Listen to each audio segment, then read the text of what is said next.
Olá, tudo bem? Olá, tudo bem? Lembra Paulo Henrique Amorim, né? Olá, tudo bem? Gente, essa é a terceira parte, começa não, né? Na verdade termina, né? Mas começa daqui a pouquinho a terceira parte de uma trilogia que a gente organizou aqui no canal para discutir, para refletir, para pensar sobre o Fórum Social Mundial. Então, um grupo de pessoas, um grupo de amigos que participaram, foram impactados pelas ideias dos primeiros fóruns sociais mundiais e se reuniram e discutiram ao longo de 3 programas como é que era o sonho que nasceu naquele momento, o que foi que se realizou desse sonho. E no terceiro programa agora, a gente vai ver o que a gente pode até chamar de pesadelo, que é como que a extrema-direita e por quais razões esse grupo acredita que a extrema-direita foi capaz de sequestrar a bandeira do antissistema, de se enrolar na bandeira do antissistema. Né? Então a gente vai ver no programa que começa agora, né, como que esse grupo entende, reflete, acredita que isso possa ter acontecido. Isso aí, Marcão. Inclusive, aproveitando que a ideia de a gente colocar aqui a nossa, entre aspas, né, uma tese, né, de que existe aí uma apropriação de uma narrativa antissistema e que algumas pessoas acabam não concordando com a gente, acaba se configurando como uma provocação, né? Inclusive, na hora que o grupo começa a discutir, a gente, nessa terceira parte agora, exatamente é isso. As pessoas falam, mas peraí, vamos responder essa provocação, vamos entender aonde você, Marcos e Cleiton, estão querendo chegar quando vocês falam que Bolsonaro, extrema-direita, Trump é antissistema, né? Pelo amor de Deus, né? Então, a gente nos bastidores foi discutindo isso e trouxe esse debate para agora, esse terceiro programa, para tentar entender, olha, o que nós queremos dizer quando nós falamos aqui, né, de que a extrema-direita se apropriou dessa narrativa, desse discurso, né, dessa forma de se organizar politicamente em torno desse grupo que chega ao poder agora, né, se colocar como, olha, nós somos contra o que está tudo aí. Mas o que é o que está tudo aí? O que é identificado como sistema, né, Cleitão?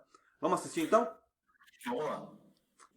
Para mim agora ficou um pouco mais claro. Agora, né, quando personifica, né, o tal do sistema nas pessoas que ocupam cargos governamentais, aí fica, né, fácil a gente, né, argumentar que esses movimentos de direita no Brasil e no mundo, eles são antissistema quando a gente entende o sistema sendo personificado, né, nos sujeitos que ocupam, né? Mas cá aqui entre nós a gente sabe que sistema não são aqueles que, né, que ocupam, né? Embora, né, na cultura política, uma espécie de cultura política que existe, a gente tende mesmo a personificar, né, as instituições, né? Acho que tem um pouco essa tendência, né?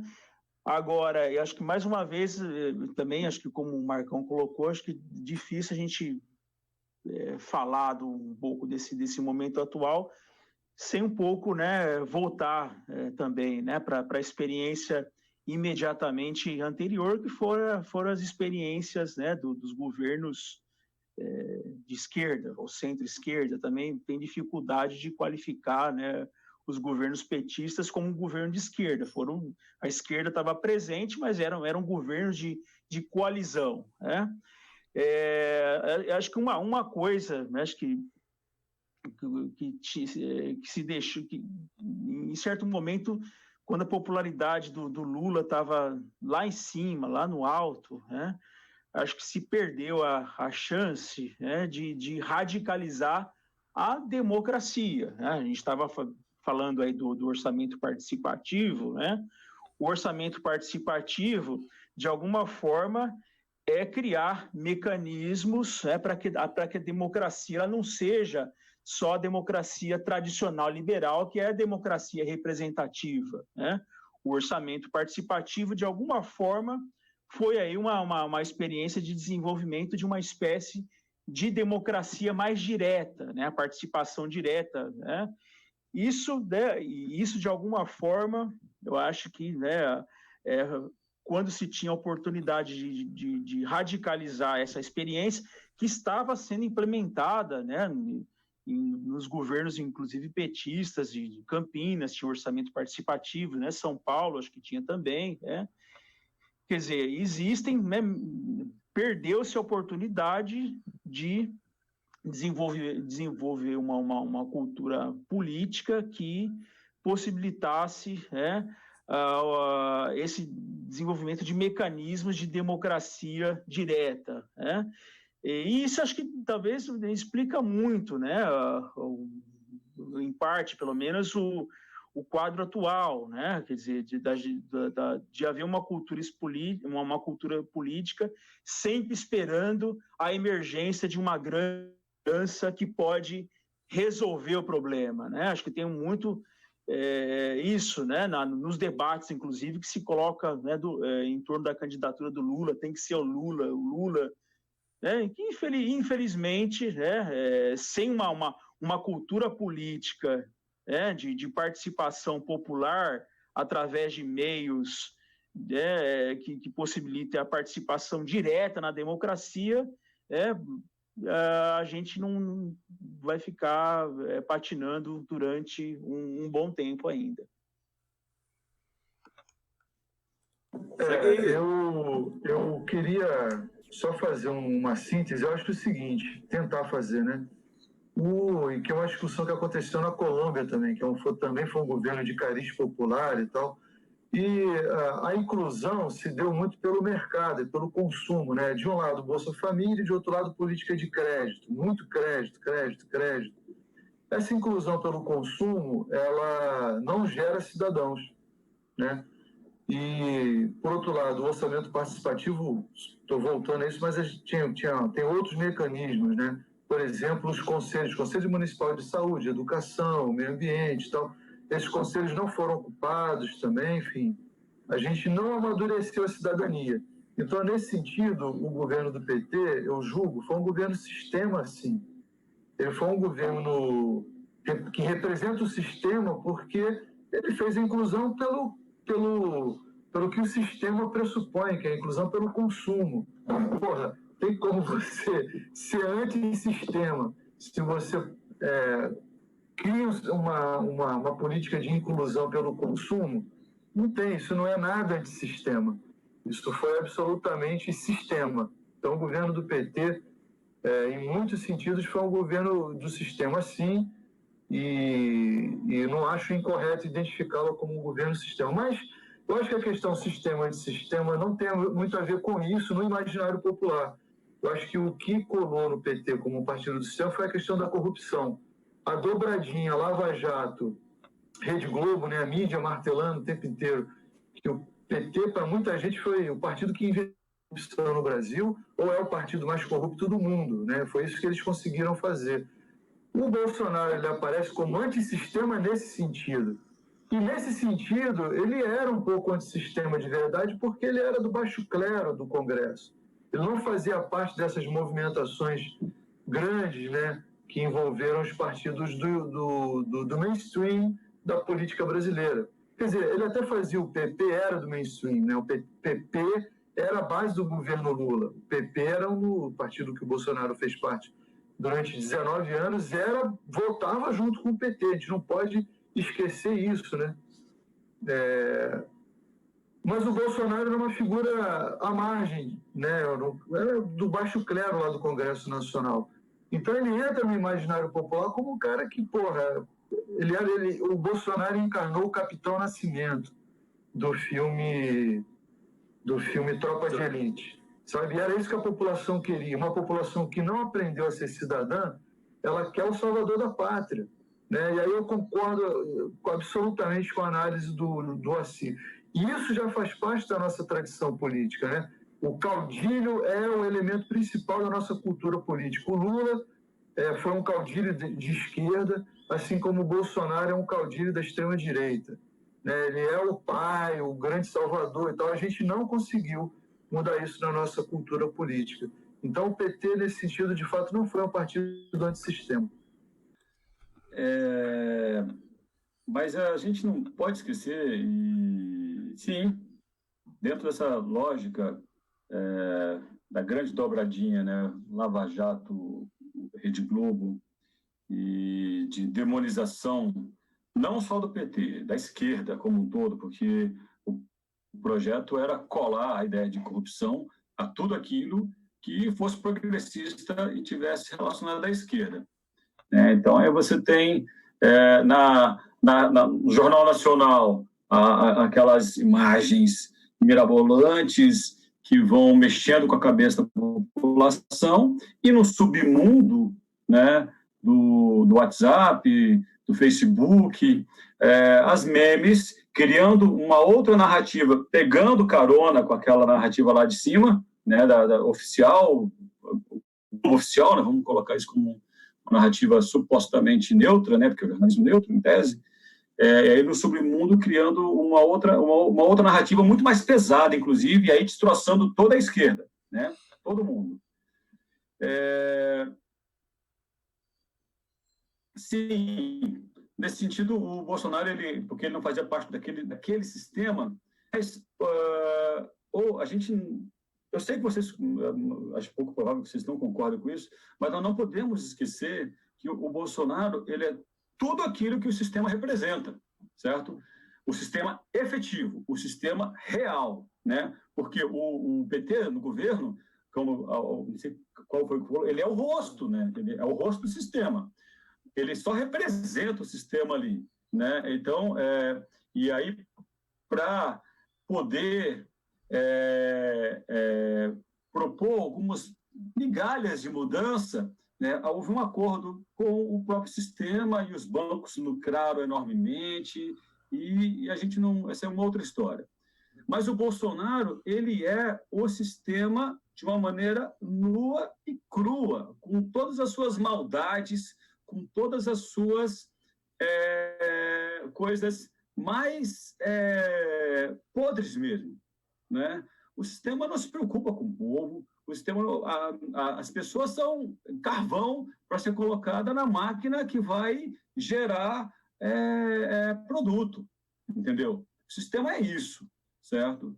E então esse suposto antissistema, porque ele foi preservado, Bolsonaro foi preservado durante muito tempo de qualquer tipo de investigação, e eu ainda estou para entender o que está acontecendo neste momento com essa preservação das investigações sobre ele.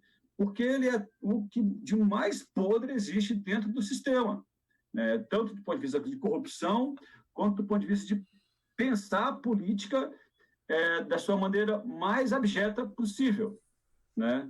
Eu sei que eu estou sendo um pouco exagerado, mas é isso. Então, nós estávamos fazendo toda uma análise poética do fórum, do orçamento participativo, dos conselhos populares, com certeza. A gente precisa entender mesmo como a Lava Jato tem um papel importantíssimo nisso, com certeza, isso é indiscutível, né? A Lava Jato que desconstruiu alguns elementos bases de civilização. A Lava Jato foi selvagem, né? Ela já tem uma selvageria, assim, juridicamente falando,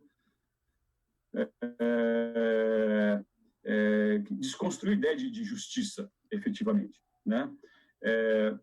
E isso leva ao poder, sim, uma figura que ele agora, ele se apresenta ainda hoje como antissistema, né? Ele é o sistema e ele se apresenta ainda como o antissistema, né? Um elemento a gente pensar, é difícil compreender, né? Chegar a uma resposta para isso.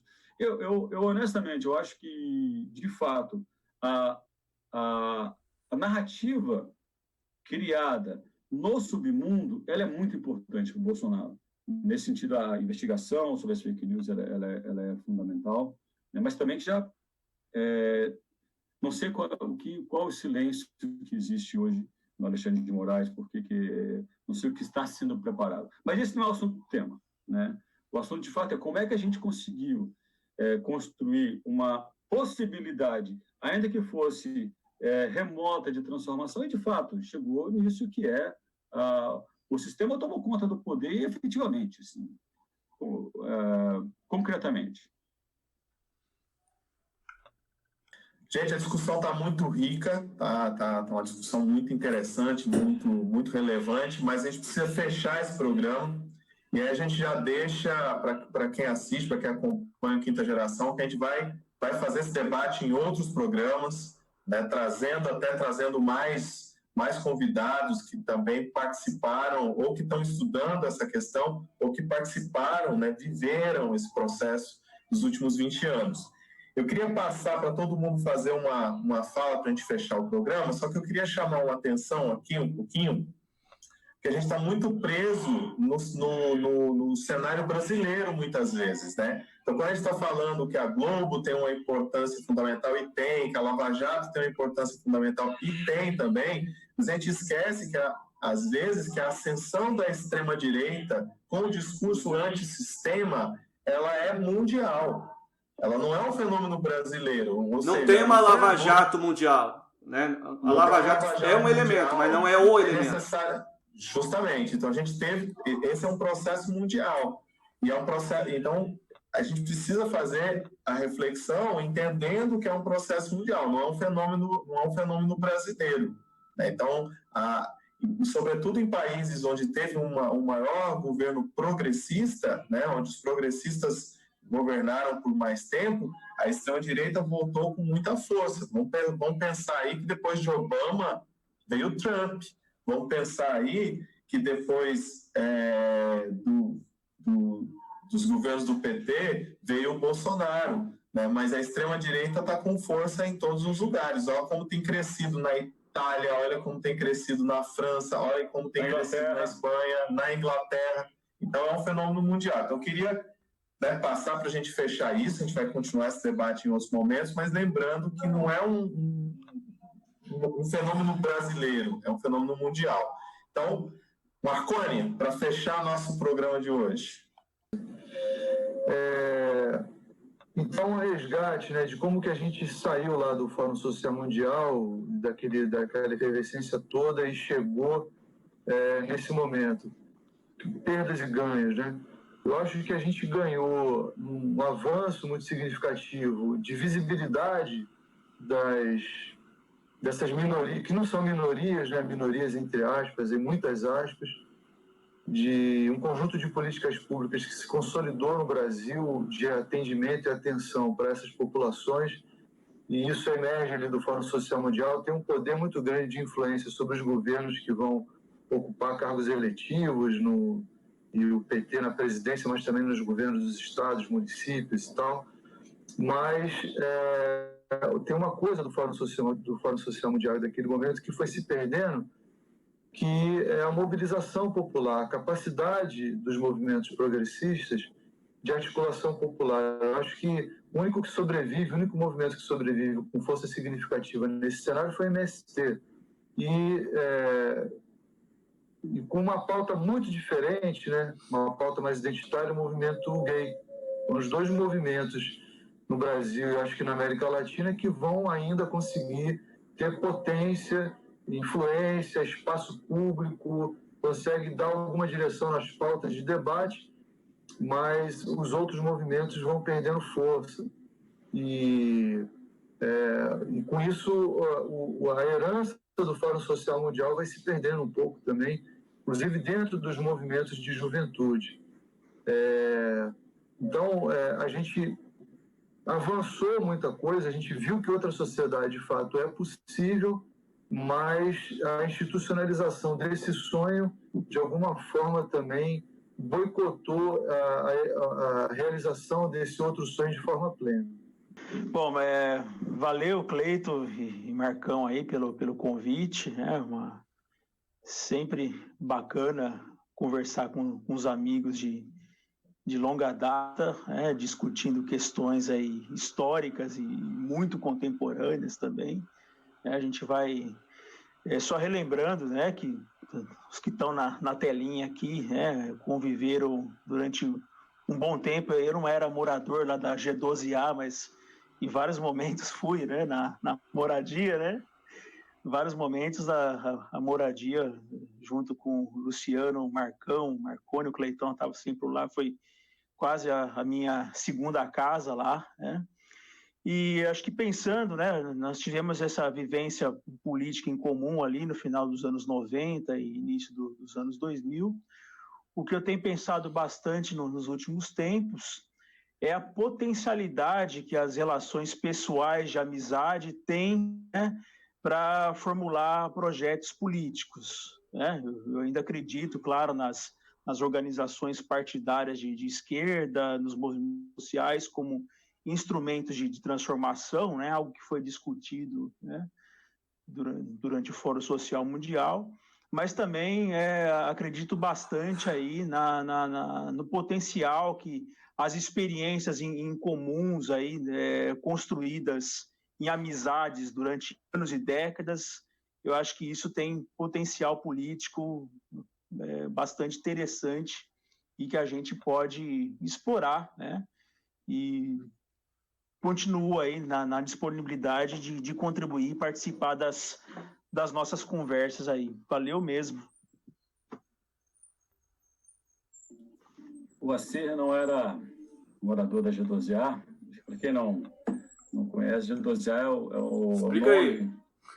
Na moradia da Unicamp, elas são 256 casas aproximadamente, né?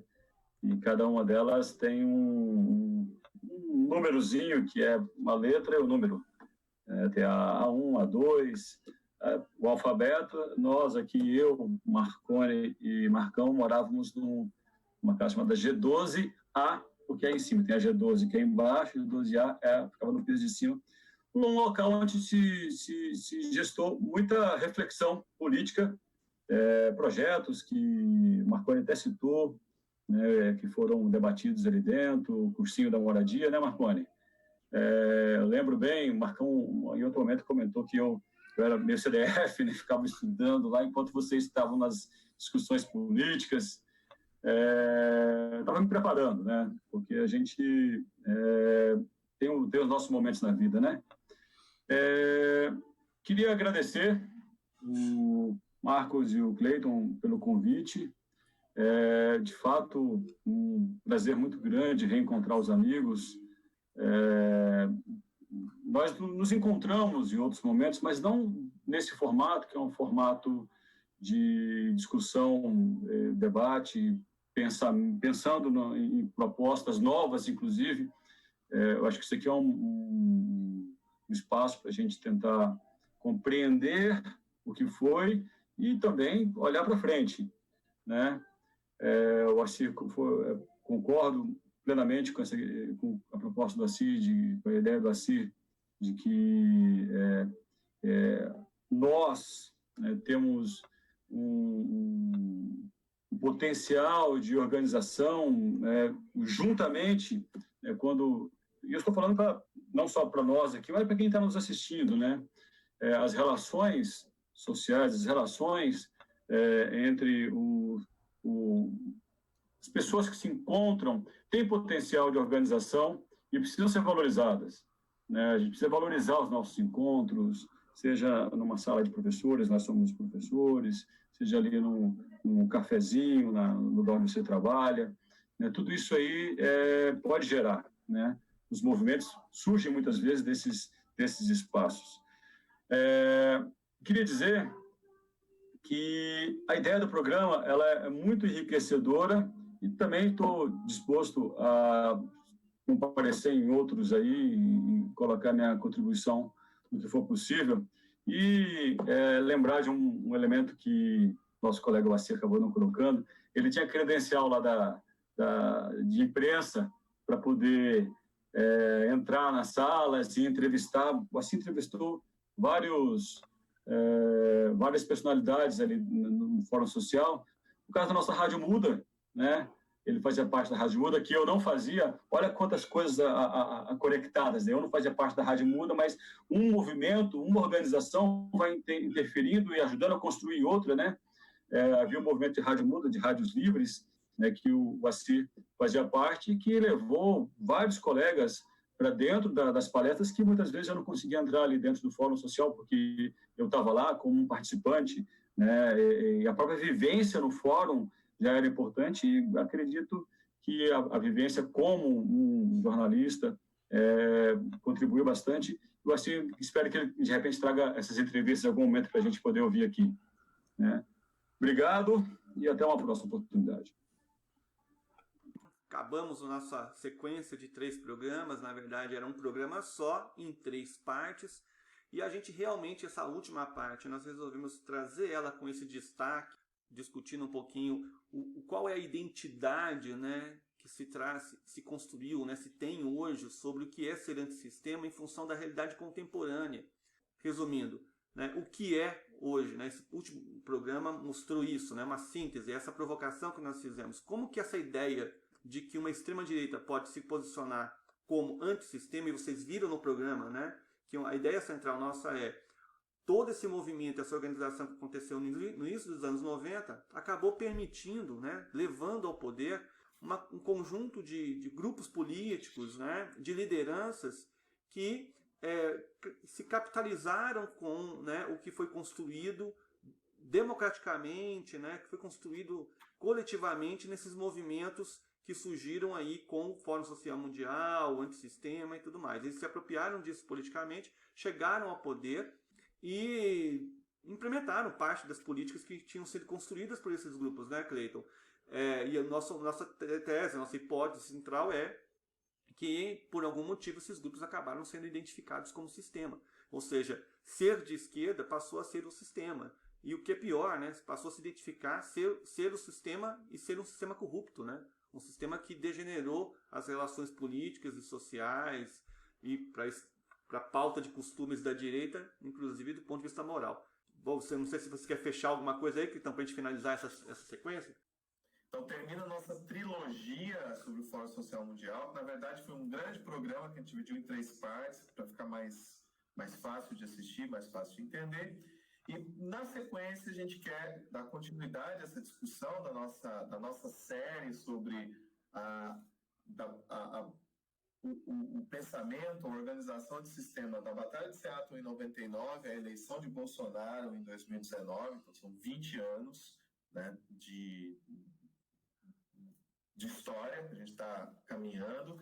E nos próximos programas a gente vai discutir a ideia de a esquerda nos governos. Não vamos usar aqui o termo de a esquerda no poder, porque estar no poder é diferente de estar nos governos. Isso é outro debate que a gente quer fazer durante essa série. Mas a gente sabe que a primeira década do século XXI, sobretudo na América, foi uma década de a esquerda nos governos, né? Então a gente vai tentar refletir sobre isso e refletir sobre o que isso significou na mentalidade social, de compreensão do que é sistema, do que não é sistema, do que é antissistema. Então isso é importante para entender esses 20 anos desde 99.